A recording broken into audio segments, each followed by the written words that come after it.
What's up, gamers? Aaron Shack here. We are here with Marvel's Avengers State of the Game update number 2 here. This was just released September 7th, 2021. This is along with an update to the roadmap for Marvel's Avengers. So we have a lot of news to go through today. I'm going to just kind of skim through because this is a very long State of the Game report here. They were talking about a year of heroes, that there's been over 619 million power levels and 275 million hero levels have been earned. 23 million harm rooms have been completed. That's crazy. That's probably mostly me.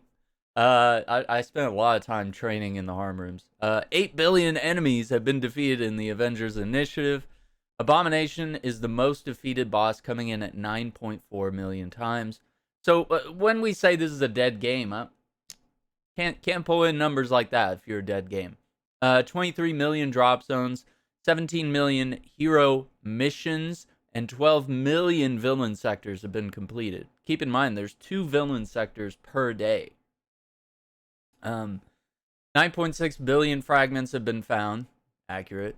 4.5 billion catalysts recovered. 569.2 million polycoron. That says something about your drop rates for polycoron as related to some of the others. That's weird. And 1.5 billion upgrade modules rewarded. So that's weird. Upgrade modules are actually, seems like a lot have been dropping. But like, why is there like 500 million less polycorns? I don't know. Whatever. That's the least of our worries. Taking a look at the War for Wakanda expansion, just from the War for Wakanda stuff, 3.4 million hunter crawlers, which are the little spiders, and 50 million scout crawlers have been sent back to AIM in pieces. 64.4 million Claw Company mercs are rethinking their life choices. Black Panthers defeated 153 million enemies across 9 million missions in Wakanda. That's absolutely wild. So, catching up on what Crystal Dynamics has to say here. They've said here, we've opened a new studio. Hello, Crystal Southwest. So a different regional studio here. And continued to refine our work from home environments. Of course, because of the COVID-19 stuff, they're still working from home. So it's been quite a wonder what they've been able to put out whilst working from home here. In mid-June 2021, we had a limited soft reopening of our studios, using this period as a trial run for one day fully reopening. Alas, as conditions have changed at each of our locations, we've adjusted those plans, since we always put the team's health and safety first, and have extended our primarily work from home plans into early next year and beyond. We may still be apart, but we are always together. So that's important to note. I think it's important that they share that, because they're putting out a lot of this stuff from home, working from home, not being able to, if there's something they need to go over in a different department, you can't just go over there and ask, so and so from the art department to get something done. It's all through emails and Zoom calls and VPNs and all sorts of crazy stuff. So now they're talking about we're now in the middle of the uniquely challenging task, finding the best way to support a hybrid work from both environment. Many Crystalites are eager to return to in-person collaboration rather than just online, while others have truly embraced working from the comfort of their own homes. It's been a fun challenge to optimize collaboration across these two environments, but these last 17 months have taught us that it's about going forward, facing those challenges, and together saying, we've got this, whatever it takes. In our first Day of the Game update, we identified 4 key areas of impact and have worked against them continuously through the past year since launch. And I'll just summarize these because we don't want to spend too much time here, but performance and stability, getting the game out for next-gen consoles, updated visuals, improved destruction and detail, significantly faster load times.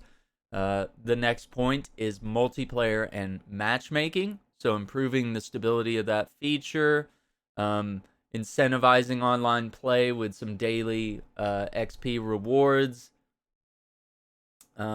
They've also went into rewards. Tuning rewards is an ongoing effort in this game.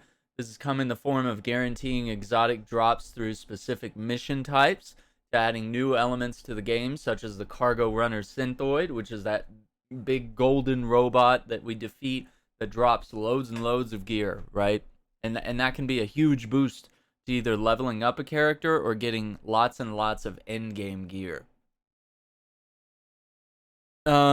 Also, we've also spiced up our cosmetics with animated nameplates, and we have begun offering free items in the marketplace to show appreciation for our players. All right, the fourth one, late game content. For our highest level players, this continues to be a major area of focus for us. We've made refinements to existing content to make it more challenging and rewarding with even higher global stakes. Content offering fresh challenges and complex combat that requires tactical thinking for advanced players includes the beating of the odds villain sector featuring the Scientist Supreme's secret weapon, the Cosmic Cube. Definitely agree on that being that category there. The customizable harm rooms, the Omega level threats being a big thing.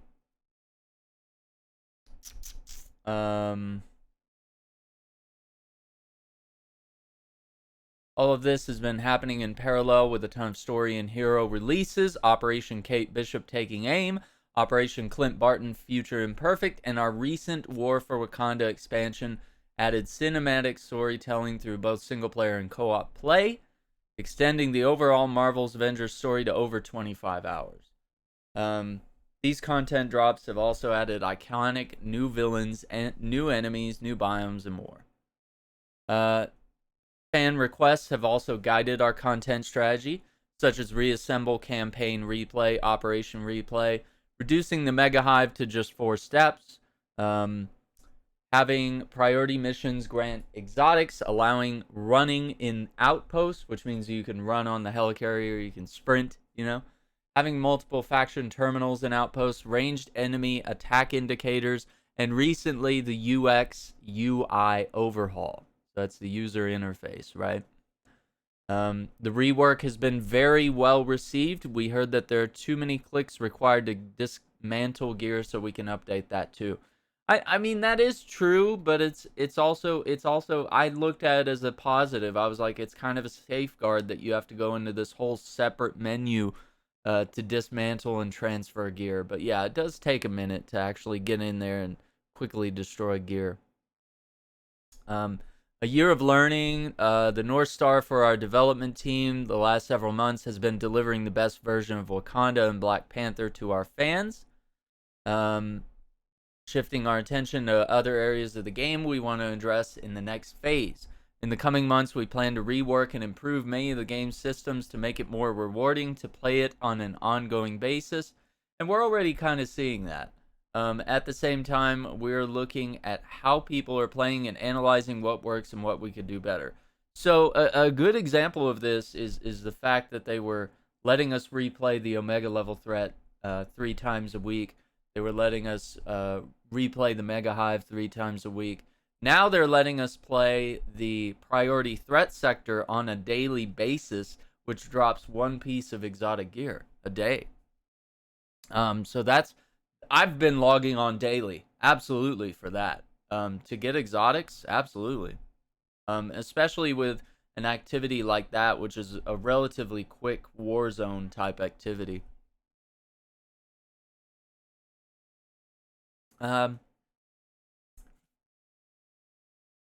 those entering this world, we have a slew of great cinematic content waiting for you, from the full campaign to new operations and our recent expansion. Moving forward, our goal is to deliver more compelling Avengers Initiative content that is replayable. We know our dedicated fans want challenges worthy of the Avengers, and to get that thrill the first time and as strongly the next time they replay it or try it with a different hero in their roster. The upcoming Claw raid, called Discordant Sound, is a great example of what we aim to achieve with future content. More on that below. All right, so now they're saying check out our upgraded roadmap here, which I'm going to actually pull it up and we'll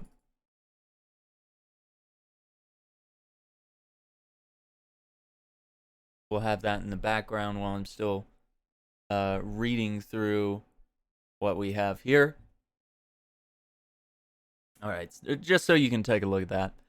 We've rolled out 2 new permanent quests that reward players with resources for regular play in Avengers. The daily quest, Rise and Shine, offers up fragments and upgrade modules for completion. The weekly quest, Up for the Challenge, will reward a fragment booster, heroes catalyst, and units. The goal is to reward players who are fighting the good fight with even more opportunities to power up assembled teams. This month we'll be focusing on in-game community activities and a celebration of Marvel's Avengers 1 year anniversary. From September 2 to 16, we'll reward players that complete all the story-based campaigns, Reassemble, Taking Aim, Future Imperfect, and War for Wakanda with a celebratory nameplate, which, for those of you who have already completed all the campaign content, the reward is granted retroactively. There's free items in the marketplace currently. It's a new Iron Man outfit and a free Thor outfit with an additional Heroes Catalyst. That's coming in week 2, so we'll see that soon. They're going to roll out 3 in-game community activities in September. The first being the priority rush missions, which allow players the chance to complete 1 priority mission every day rather than only once a week. So a lot of chances for exotic gear. I was just saying that was incredible. Last but not least, new MCU inspired outfits are coming to the marketplace. They're definitely thrilled with the reception of these outfits from the community. We're humbled to hear that we've done these iconic outfits justice. And of course, you can see that the 2018 Black Panther outfit is in the marketplace. Rest of the roadmap includes in-game events, new content, system updates, and of course, a certain friendly neighborhood hero coming to PlayStation consoles. All of this while we continue improving systems and quality of life features that constantly push for the best in-game experiences. So keep that feedback coming. Okay. We're going to delve into sort of each of these little things, and then I'll just give my overall impressions of what's currently on the roadmap, and then we can talk sort of critical feedback. How do we feel about all this? System reworks. Gear. Improved gear upgrading, more rewarding gear, more late game focused gear. We hear you.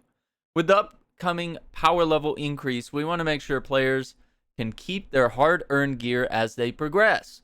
The new system will allow players to upgrade epic, legendary, and exotic gear from power level 100 all the way to the new power level cap. Okay, so what's important about that is oftentimes early on in the game, I was getting gear that had really good perks and stuff, but it was no use to me in the end game, obviously, if I couldn't bring it up to 130. So that's going to open the window a little bit, and I kind of wonder how that's going to change things for people that are already at the end game. We're not really going to get stuff that's dropping at 100 anymore. Most everything drops at 130 for sure. But will that mean that we will see more gear with different perks? As we continue improving gear, we are also taking a closer look at hero set gear, where it's obtained, and how to improve clarity around use. We'll have more details about that in a future blog. So this is exciting. This is really good that they're looking at long-term stuff, because in looter shooter type games, gear, the perks that are on gear, just how that increases your strength when playing difficult raids and endgame activities, it's very important towards the long-term health of the game. and it keeps people wanting to play, wanting to grind for that good gear. Resources. Currently working towards a more streamlined and focused approach to resources.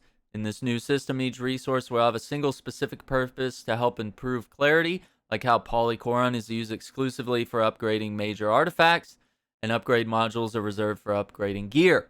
Fragments will be the sole exception as they remain a resource with multiple uses. So they'll share more details on that. Earnable Cosmetics. We're adding ways to earn cosmetics through gameplay, including items that were previously only available in the marketplace. That's good news. That's good news to you gamers that don't want to pump money into the game. You can find some of this gear, some of these cosmetics, and earn them. We'll talk more about details of those systems in the coming months as they're added to the game.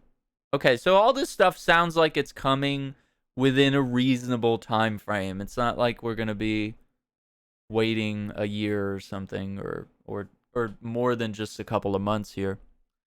All right, the Claw Raid. This is what everyone wants to hear about.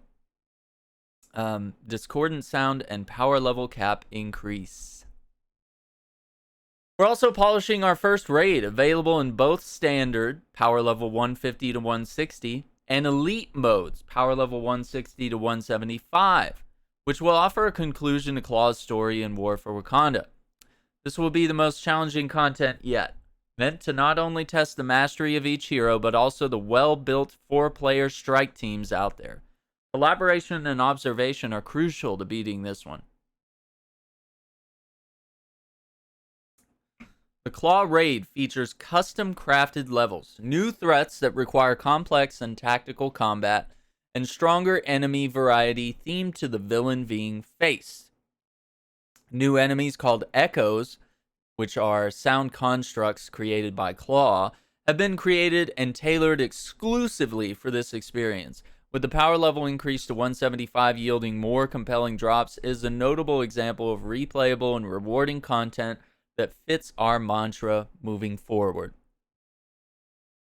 All right, so here's what's even cooler than everything that we've read, something we've been asking for, something we assumed would happen since the game has come out, celebrating the Marvel Universe.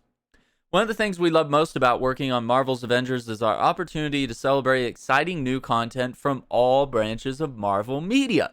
We'll be offering some well-timed tie-in events coordinated with Disney Plus Marvel programs, and we'll be releasing more MCU outfits as we collaborate with each production's creative teams. Awesome. So you can expect collaborations with the Disney Plus TV shows, potentially more Marvel movies, and I kind of wonder if they might have costumes from other Marvel games, like maybe Midnight Suns, or some of the gear from Marvel's Future Revolution, which has so much cosmetic gear. I wonder if there might be possibilities for crossovers. But that's me being overly speculative as far as games go. But they're specifically mentioning the Marvel Universe more in a cinematic and television streaming sense. All right, events. Between larger in-game updates, we'll be bringing back limited time events. I think they've done a really good job with this, because I feel like even though there's not an event going on right now, we do have this reason to get on with the priority threat sectors being able to be played on a daily basis. But we had just come off of the Corrupted Vibranium event just about a week or two ago, a couple weeks ago. And, you know, before that was the Red Room, and then it was the Cosmic Cube thing, and we've had the Red Room cycle in twice now. We've had the Tachyon Anomaly thing come back as well. So different things that reward different types of gear. We're bringing back limited time events to give our new players a chance to try them out, which is fair, and provide everyone opportunities to earn exclusive rewards and high level gear. These events include our Corrupted Vibranium event, Red Room Takeover, Tachyon Anomaly event, and Cosmic Threat event. So, yeah, I figure if they rotate in those events throughout the rest of the year, and, you know, like I said, I really hope that there's, like, I know it's not on the roadmap, but I really hope there's, like, a Marvel Zombies reference like some skins and a horde mode. I don't know. It'd be really cool for Halloween. Your friendly neighborhood Spider-Man. Finally, there will be a new playable hero with a hero event, which we haven't heard this term before. So I want to understand, what is a hero event? Because we had operations, which were what we had for Kate and Clint. Those were called operations. They were very short, like 3 to 4 hour DLCs, maybe 5. You're really taking your time there, like me. And those were just strictly campaigns. I mean, they did, like, the Hawkeye one did add a new biome, and the Kate one did add the shield base, but, you know, they didn't add too much, right?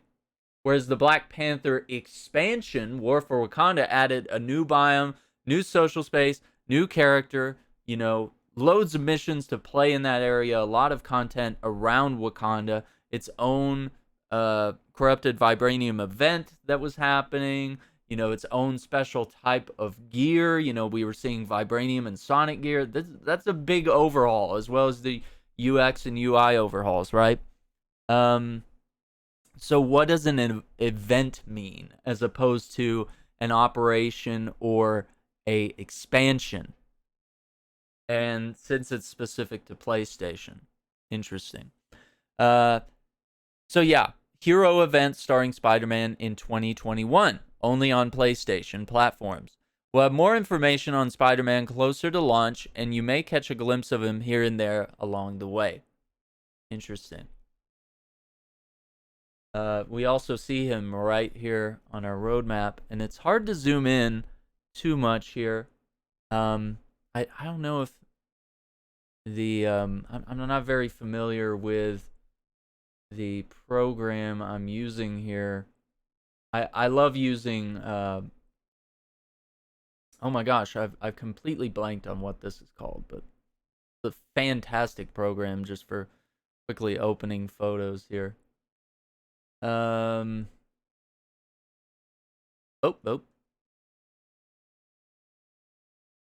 Well, that won't let me yeah,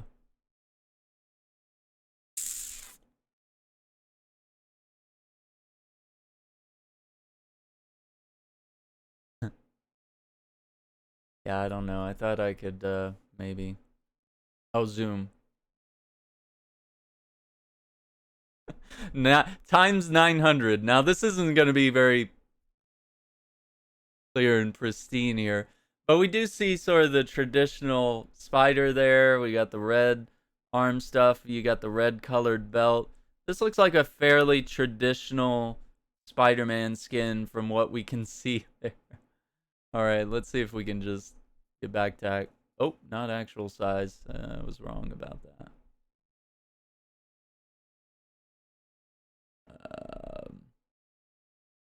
Best fit?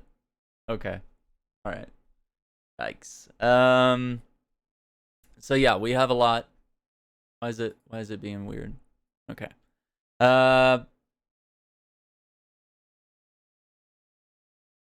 that's called Faststone Image Viewer. If you guys like this type of thing, it definitely has a lot of options, and you can edit photos and view photos and do quick cropping. Obviously, I don't use it too much, but you know, just for opening images, I think it's a more pleasing experience than anything Microsoft or any of these other things have to offer. Thank you for taking the time to digest all this information. We have many plans beyond this most recent roadmap update, so keep in mind, this is really only telling us what's happening from September to fall and winter here. So we will have more to that. Including addressing long-standing asks, quality of life improvements, new heroes, villains, and more. We'll also provide updates on patrol mode and the Omega level threat cloning labs as we have concrete news to share. Okay. And of course, they just go on to sort of thank everyone for continuing to play the game and offering support and critiques and all that kind of stuff. Really good. I don't see anything else here that we can look at in terms of that. So let's look at specifically what's going on this roadmap. Let's see if we can analyze what's happening here. So the priority mission rush is happening right now. The cargo runner synthoids are showing up 50% more often. So they're definitely showing up quite a bit. Flashback rewards cache. We have the returning events, the corrupted vibranium, the red room takeover, the tachyon anomaly, the cosmic threat, bonus XP weekends. This could be really exciting. At the bottom here, we have outfits inspired by the Marvel Cinematic Universe. That's very exciting. We read about Claw in the first raid here, and obviously they're showing a little strike team going after Claw, including your boy SpiderMan, who is definitely not using his web to something in the sky. It's obviously something in this cave that they're in, or whatever it is. Hopefully webbing to a cave wall or something here. New hero event, SpiderMan. So what could that mean? Looking back, I don't know if I can pull this up, but looking back, the developer made a statement about... I'll see if I can find it. Developer...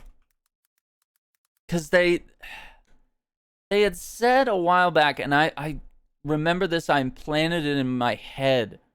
And I don't know if I can just go back and find like an article from like a year or two ago. Or a year ago, actually. Because when they had first dropped the Spider-Man news, everybody was pissed, right? And everybody was like, well, how can you lock the number one most recognizable Marvel character behind platform exclusivity?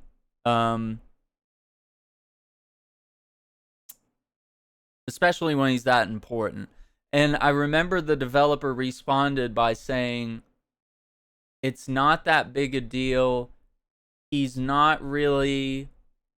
Although we're adding him to the Avengers team, it's not like other platforms are going to be missing out on some big story beat. I'm paraphrasing here, just trying to explain what they were saying, but they were just kind of trying to say, like, he is going to have his own, like, little storyline that's going to come in, but, like, in the grand scheme of things, they were just trying to say it doesn't matter, and, like, if you're on Xbox or PC, you're not really missing out. And that statement has hung with me for a long time, and if I can find it, I'll definitely post a link to it below. And if you're able to find that statement, definitely link me that in the comments below, because I remember that vividly, and I thought maybe they're just speaking offhand here, or maybe that was just... I mean, to me, it felt like that response was a little... I don't know if rude is the word, but, like, you know, they were just trying to, like, pacify people and just, like, you know, don't be so pissed off. But, you know, that kind of rubs salt in the wound if you're introducing the most iconic Marvel character, the most recognizable. All you have to do is show the little Spider-Man eyes, or even that colored web, just the red. I mean, it doesn't take much for anyone in the world to recognize Spider-Man. Same thing with the Superman shield. The S is easily recognizable by anyone in the entire world, right? So locking him behind some exclusive content, which, you know, based on, you know, they're saying it's an event, does that mean that it's just like a short-term piece of content that's gonna disappear over time? Is it something that's a timed exclusive for PlayStation, and it's just a little event that's going to happen for a bit? You know, what does it mean? And especially with crossplay coming at some point in the future, I know the devs have said that that's something they were interested in. How does that affect things when PS4 gamers are playing with Xbox One gamers, for example, and somebody picks Spider-Man? Yikes. So, I don't know. That, you know, exciting, but only exciting for me because I have it on PS5. So I feel for my friends on PC and Xbox because I also play this on PC. New enemy type echoes. We already kind of talked about that in relation to the claw raid. Power level cap increase. So we're kind of assuming that that's going to raise the cap slightly here, which I think is good. I was really nervous that they were going to make a big jump, like go to like 300 or something. But they're saying for the elite mode, it's 160 to 175. And the standard mode is 150 to 160. So that's kind of just a slight movement upward. And it could be related to how Destiny does their power cap increases. Usually it's in kind of small increments to keep it manageable for players that are consistently playing. And not make it feel like you're way far behind if you've missed certain content. All right, rework systems. We talked about these resources and gear upgrading. Now, our first Disney Plus crossover that we can look forward to is the Hawkeye series that's coming this fall. There's a nameplate challenge. Hopefully, we'll see cosmetics, and it does say Earnable Cosmetics below that, so they're definitely. That's something that we're looking for in the fall to winter season. All of these things right here. So it's still a lot to look forward to, and I think the raid is going to be a very big deal as well.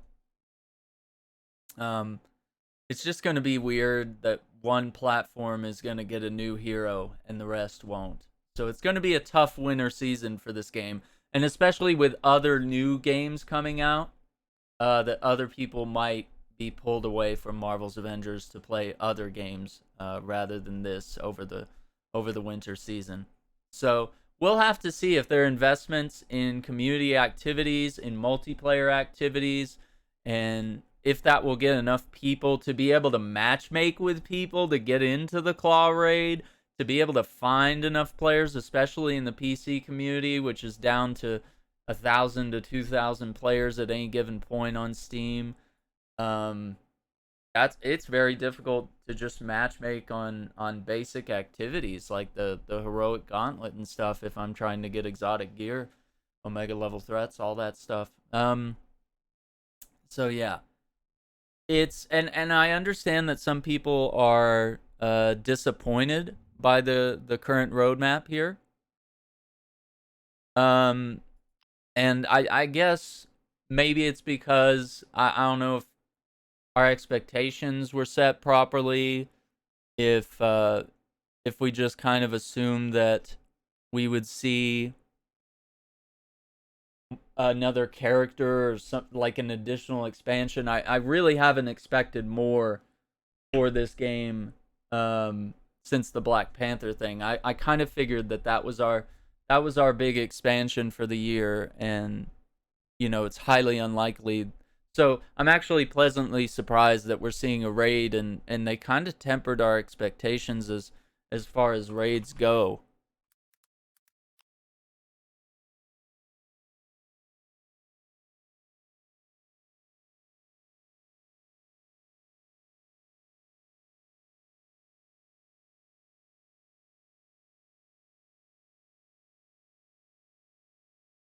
Um, as far as any other critical feedback that I would have here, I guess it's getting that cosmetics store, the in-game cosmetics store, getting that in order would be a big priority. Making sure that we have ways where we can grind for exotic loot, kind of like the priority mission rush here, giving us reasons to log in daily to get like really good loot, and larger variety of activities to be able to replay. The fact that we don't have a crossbones or claw villain sector seems kind of lacking. I think the reason we're seeing the patrol mode sort of indefinitely pushed back and delayed is because originally they were only going to do that for the wasteland.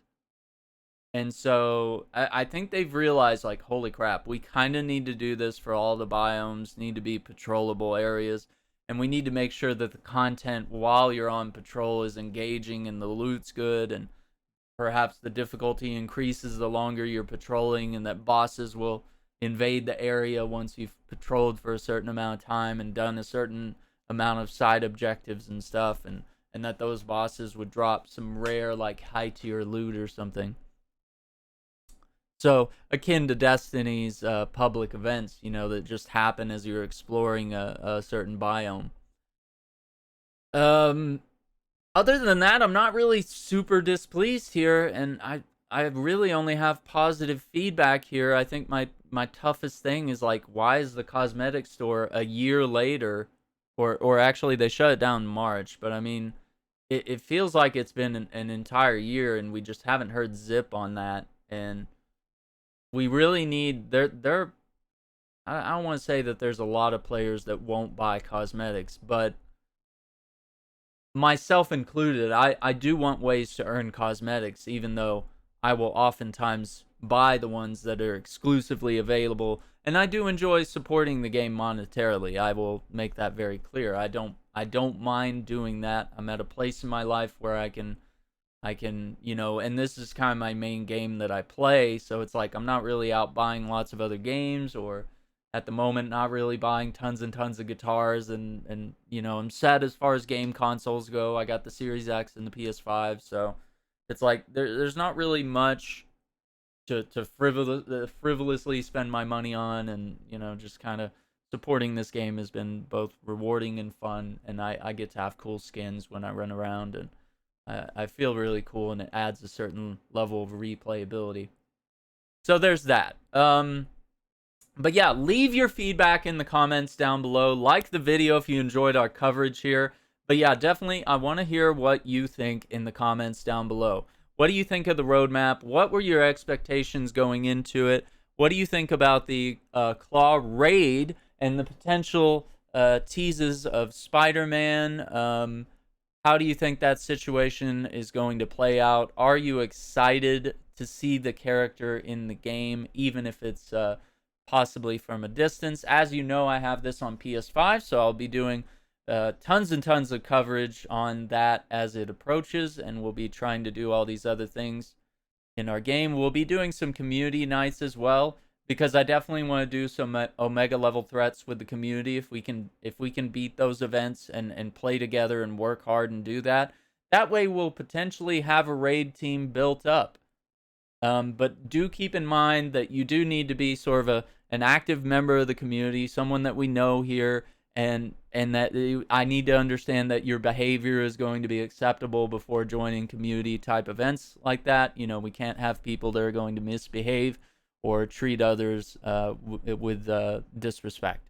So that's all I have for you here. That's the Marvel's Avengers Content Roadmap 2.0, as well as a state of the game update direct from the developers and my thoughts on that. So I'm very excited. I'm hoping this game has a bright future, and I think this is kind of laying out the steps over the next couple of months, and then moving forward into next year. I think there'll be, as the winter season, as we kind of work through the winter season, they will probably drop a roadmap of what we can expect throughout part of next year, and they might be able to tease, like, further character updates and when the patrol mode and all this other stuff is dropping. So leave some feedback in the comments down below. I really appreciate it. Thank you for watching, and we'll see you next time. Take care.